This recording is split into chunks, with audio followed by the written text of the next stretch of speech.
Be me, 26, female, working in digital marketing, essentially getting paid to doom scroll and make fonts look pretty. Life is stable, maybe too stable. The kind of stable where you start inventing problems just to feel something, but I don't need to invent problems because I have Marcus. 29, male, handsome in that annoying, effortless way, great beard game. Always smells like mahogany and expensive decision-making. Works in logistics or supply chain or something involving spreadsheets I don't understand. We've been together for 3 years. 3 entire trips around the sun. 3 Christmases, 3 sets of matching pajamas. We have a lease together. We have a joint Costco membership. We have a cactus named Spike that we've somehow kept alive since the first date. People call us goals. I hate that word, but I secretly love it when they say it about us. Marcus is the guy who opens doors. The guy who remembers my coffee order, oat milk latte, 2 pumps vanilla, extra hot. The guy who actually listens when I rant about my coworker Jessica breathing too loud. He's perfect, suspiciously perfect. But I've ignored that little voice in my head for years because, hey, don't look a gift horse in the mouth. Don't sabotage your own happiness. Flashback to early dating phase. We're at a wine bar, the kind with Edison bulbs and drinks that cost $18. We're playing 20 questions, just getting to know each other. He asks me about deal breakers. I've had 2 glasses of Pinot Grigio. I'm feeling loose and honest. I say, I don't think I could date someone with kids. I'm just not ready to be a stepmom, you know. I want to be selfish for a while. I want to travel and sleep in on Saturdays. He nods. He looks me right in the eye. Smooth as velvet, says totally get that, babe. Same page. And we move on. Talk about favorite movies. Talk about whether pineapple belongs on pizza. It doesn't. Conversation forgotten. Buried under 3 years of memories. Cut to present day. It's a Tuesday. Raining outside. Standard dreary Midwest gloom. Marcus is at work. I'm working from home, wearing his oversized hoodie because it smells like him. Bored out of my mind, waiting for a render to finish. Scrolling TikTok. Video pops up on my FIP. Signs he's hiding a double life. Usually I scroll past this paranoia bait, but something catches my eye. The girl in the video says if his phone is always face down, check the records. Marcus always puts his phone face down. If he has unexplained gaps in his schedule, investigate. Marcus goes to the gym a lot. Like, a suspicious amount for someone whose biceps aren't growing that fast. I laugh it off. Tell myself I'm being toxic. Close the app. Open it again. The algorithm knows. Next video is an ad for a background check site. Find out the truth for $19.99. I'm bored. I have 20 bucks. I have his full name. I have his birthday. It's basically a harmless prank on myself. Proof that I'm crazy and he's perfect. I enter his details. Credit card info. Loading bar spins. Searching public records. Searching criminal history. Searching known associates. I'm sipping my cold coffee, expecting nothing. Maybe a speeding ticket from 2018. Maybe a lien on a car he sold. Report generates. Long list of addresses. His old apartment on State Street. His parents' house in Ohio. Standard stuff. Scroll down to possible relatives. Mom. Dad. Sister. And a name I don't recognize. Lily. Last name matches his. Age 9. I freeze. Coffee cup hovers halfway to my mouth. Maybe it's a niece, but the label doesn't say niece. It just lists her under associated persons, usually where kids or spouses go. I feel a weird cold drop in my stomach, like when you miss a step on the stairs. I open a new tab. Facebook. Search the name. Nothing under her name directly because she's a kid. Search his last name plus the town his ex lived in. He mentioned an ex once. Sarah. Said they broke up years ago because they wanted different things. Search Sarah plus his last name. Nothing. Search Sarah plus the town. Find a profile. Locked down mostly. But the profile picture is public. It's a woman, smiling, holding a little girl. Little girl looks to be about 9. Little girl has Marcus's eyes. specifically his left eyebrow arch. That weird little quirk he does when he's confused. This kid has it permanently etched on her face. My heart is hammering against my ribs, like a trapped bird. I'm zooming in on a pixelated JPEG, trying to convince myself I'm seeing things. Maybe it's a coincidence. Maybe lots of kids have arched eyebrows. I scroll through the few public posts, find one from 3 years ago, right around the time we started dating. Happy 6th birthday to my angel Lily. No tag for the father, but in the comments, someone writes she looks just like her daddy. And Sarah replies, "Yep, pure Marcus genes, LOL. Pure Marcus genes." The room is spinning. I stand up, knees weak, almost knock over the cactus. Spike wobbles but stays upright. Unlike my entire reality, I sit back down, stare at the screen. 3 years, 1,095 days. We have talked about everything. We have talked about fears. We have talked about childhood trauma. We have talked about which Muppet represents us best, and he never mentioned a human being, a whole living, breathing 9-year-old human. I check the dates again. The kid is 9. We've been together 3. Math is mathing. This isn't a cheating baby. This is a pre-existing condition. This is a prior engagement. I feel sick, physically nauseous. I run to the bathroom. Dry heave over the toilet for 5 minutes. Nothing comes up but bile and betrayal. Wash my face. Look in the mirror. I look the same, but I look stupid. That's the overwhelming feeling. Stupidity. How did I not know? The gym? Trips? The weekends he visited his parents in Ohio? Was he seeing them? Was he playing dad? Or is he a deadbeat who ignores the kid entirely? I don't know which is worse. Dating a liar who sees his kid, or dating a liar who abandoned his kid. I don't know. Phone buzzes. It's Marcus. Text, "Hey babe, picking up Ty for dinner?" Pad see you? Normal. Casual. The text of a man with nothing to hide. I stare at the phone. Do I reply? Do I block him? Do I burn the apartment down? No. I need answers. I need to see his face when the lie crumbles. I text back, "Sure, see you soon." Put the phone down. Sit on the couch. Wait. The waiting is the worst part. Every minute feels like an hour. I hear the elevator ding down the hall. Footsteps. Key in the lock. Handle turns. He walks in. Smiling. Holding a paper bag that smells like soy sauce and grease. "Hey, beautiful." He kicks off his sneakers, looks at me, stops. My face must give it away. I'm not a good poker player. I'm sitting on the couch in the dark, arms crossed, laptop open on the coffee table, screen glowing. He puts the food down on the counter, slowly. "Babe, what's wrong? You look like you saw a ghost." I don't say anything. I just turn the laptop around. Screen facing him. Facebook profile of Sarah and Lily. Zoomed in on the comment. Pure Marcus genes. Silence. Absolute, heavy silence.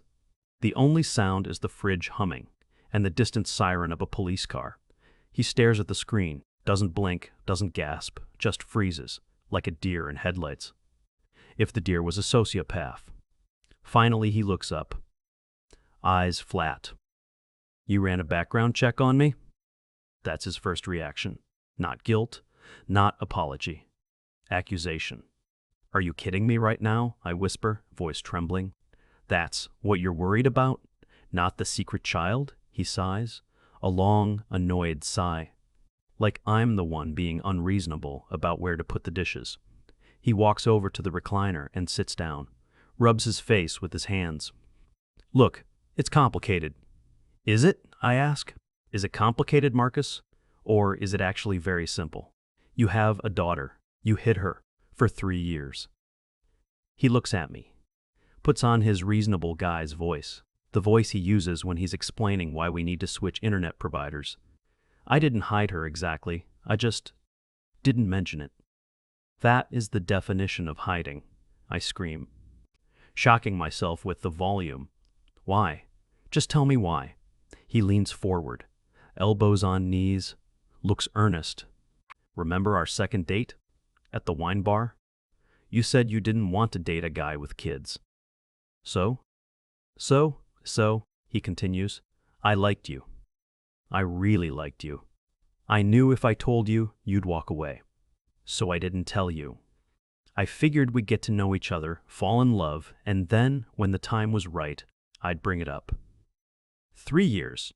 Marcus, 3 years is not finding the right time. 3 years is a lifestyle. When were you planning to tell me? At the wedding? At the funeral? He shrugs. I was waiting for you to change your mind about kids. You know, soften up a bit. I feel the blood rushing to my head. So you manipulated me. You took away my choice. You knew my boundary, and instead of respecting it, you lied to get around it. He stands up, starts pacing, agitated now. Oh, don't use that therapy speak on me. Manipulated? Really?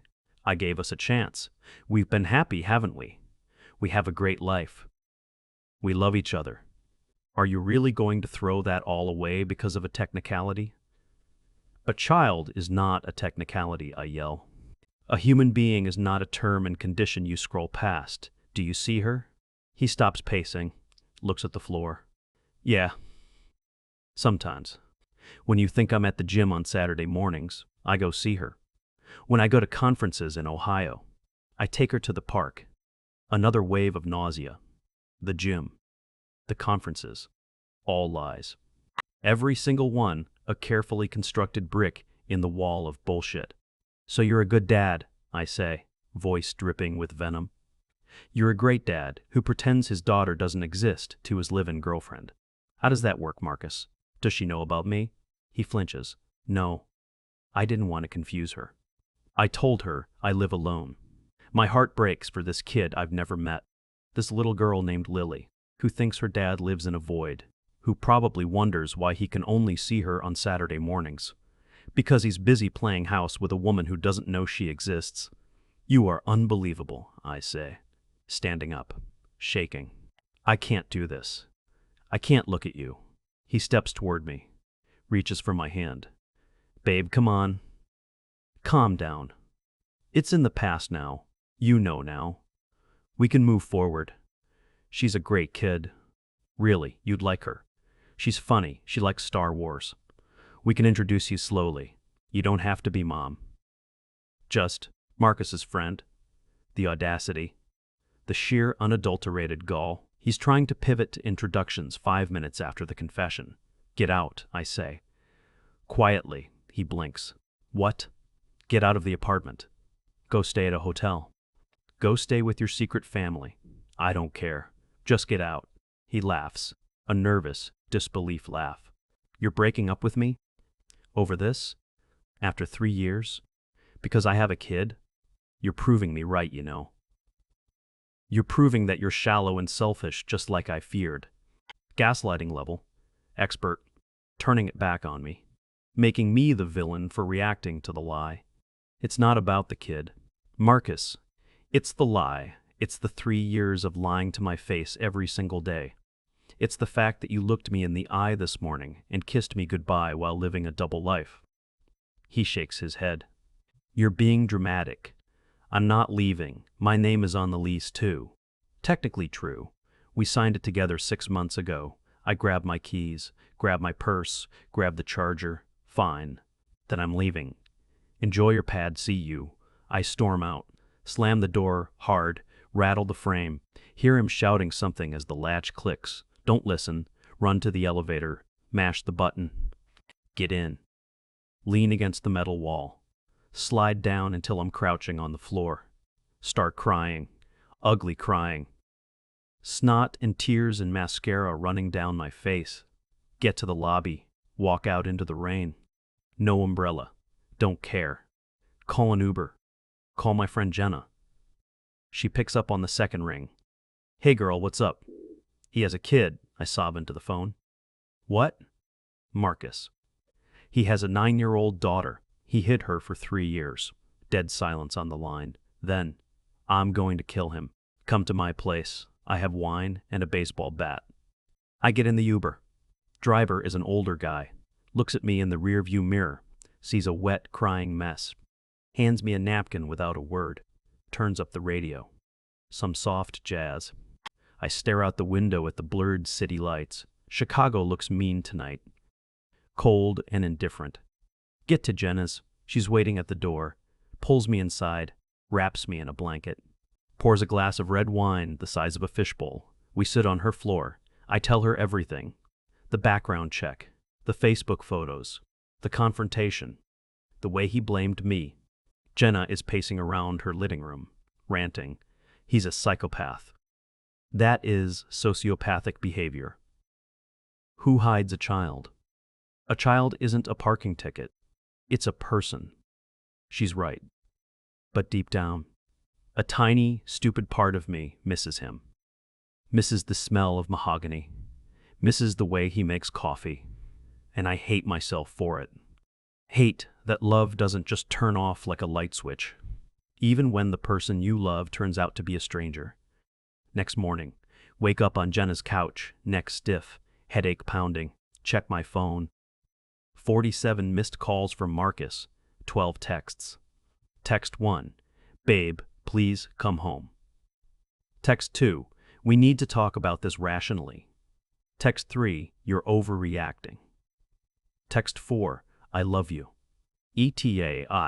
Text 5, Lily asks about my girlfriend sometimes because she sees me smiling at my phone. Text 6, don't throw us away. ETA. Text 12, fine. Ignore me. Be childish. The progression from begging to insulting in 8 hours. Classic narcissist playbook. I don't reply. I call out of work.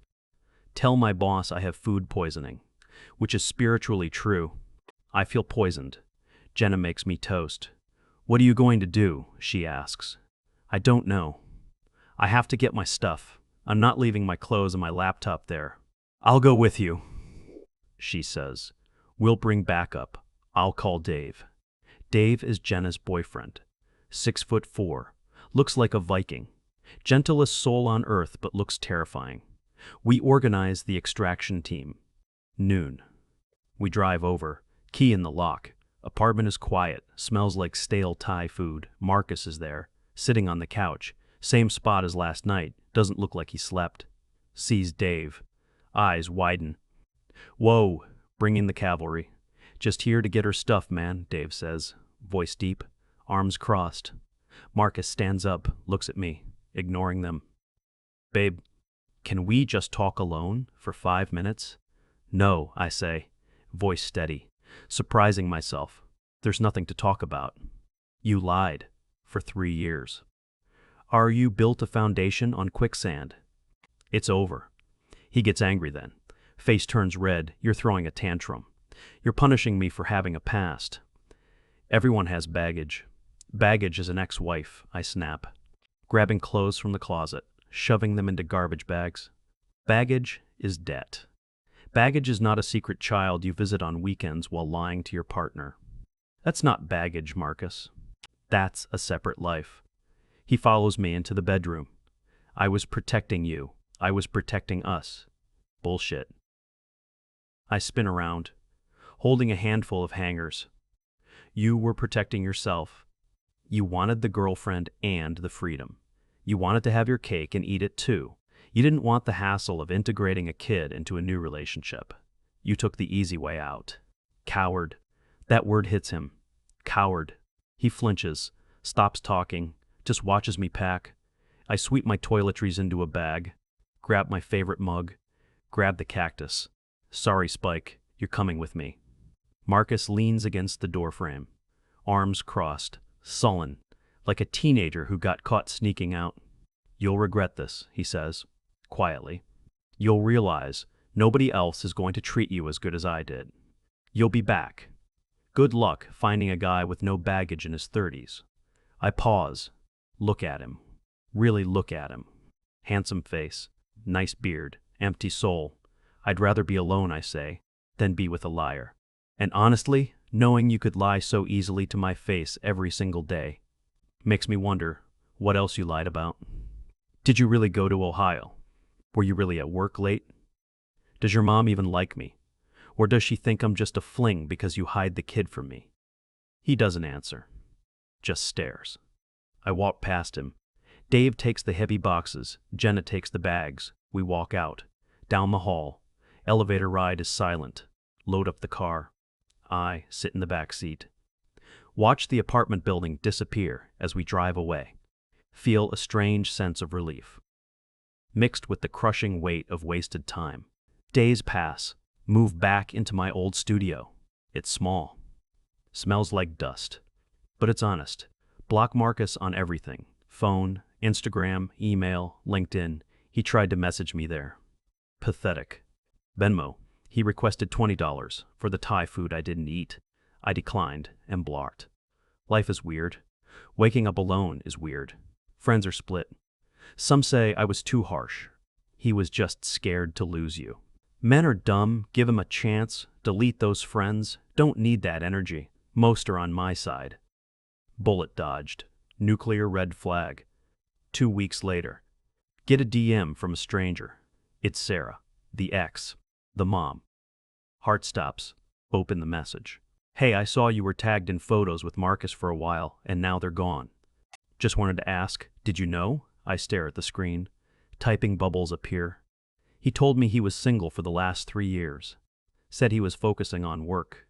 Said that's why he couldn't take Lily on weekends sometimes. Rage. Pure, white-hot rage. He wasn't just lying to me. He was lying to her too. Using me as an excuse to avoid his kid. Using the kid as an excuse to avoid me. Playing both sides against the middle. Master manipulator. I type back. I didn't know until 2 weeks ago. I found out and left him immediately. I'm so sorry, she replies. Figured. He's a piece of work. Glad you got out. Lily deserves better than a part-time dad anyway. We talk for a bit. Weird bonding moment with the woman I was supposed to be jealous of. Turns out she's cool. Nurse. Tired. Just trying to raise her kid. Marcus isn't a victim of my no kids rule. Marcus is just a selfish prick who used everyone around him to curate his perfect little life. I put the phone down. Look around my small apartment. It's messy. There's boxes everywhere. But no lies. Spike the cactuses on the windowsill. Looking a little brown but hanging on. I make coffee. My way. Cheap stuff. Tastes bitter. Tastes like freedom. Phone buzzes. Unknown number. Voicemail. I listen. It's him. Drunk, probably. Babe, come on, I miss you. Lily asked about you today. I told her about you. Finally, isn't that what you wanted? Too little. Too late. Using the kid as a bargaining chip now. Disgusting. I delete the voicemail. Block the number. Open my laptop. Start searching for a new job. Maybe a new city. Chicago feels tainted. Maybe somewhere sunny. Maybe somewhere where men introduce their children before the 3-year mark. Lesson learned. Trust, but verify. Always run the background check. Always trust the gut feeling. And never, ever date a man who claims he has 0 baggage. Because usually, that just means he checked it at the door and forgot to give you the claim ticket. Closing laptop. Going for a run. Running until my lungs burn. Running away from the version of me that was stupid enough to believe him. It hurts. It sucks. But at least I know who I am, and I know I'm not a stepmom. Not today. Not to his kid, and definitely not to him. Final thought, if he hit a human. Imagine what else is in that closet. Skeletons probably having a party. Glad I didn't stay for the cleanup. End of lines.